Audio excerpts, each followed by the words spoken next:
Breaking news this moment coming from the company Twitter, announcing they are permanently banning Donald Trump from their platform. The president, of course, used Twitter extremely frequently and to extreme controversy throughout his rise. You can see here, Real Donald Trump account suspended, and this is permanent. What you see on your screen is not an error. It is what everyone will view when they go to Real Donald Trump on Twitter. Reading from the company, brand new breaking news, quote, after close review of recent tweets from the Real Donald Trump account and the context around them, we have permanently suspended the account due to the risk of further incitement of violence, end quote, is a development that comes amidst this reckoning, both in the public and private sector, for Donald Trump's actions and the scrutiny on his role in the insurrection on Wednesday at the Capitol.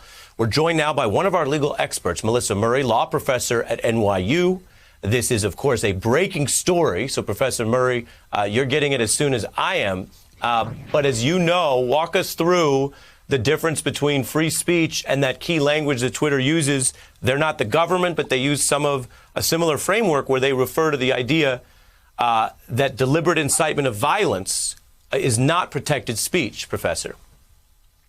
Well, as you suggest, the First Amendment only applies as to state action. It doesn't apply to private parties. This was part of the discussion last summer when all of the heads of the major social media networks appeared before Congress. But again, there's been a lot of discussion in the last few years about this question of platform liability for acts that are undertaken on these various social media platforms, and especially in the context of the political nature of some of these disputes with regard to the president. So it is not surprising that it's come to this. There's been a lot of building toward this over the last 4 years, but it is very likely that the events of last Wednesday really was sort of the final straw. And there are real questions about whether or not these kinds of social media engagements between the president and his followers have really flown into a kind of violence that cannot be tolerated. And this will surely engender some kind of litigation from Donald Trump and his supporters. But again, this is something that's been building for a while.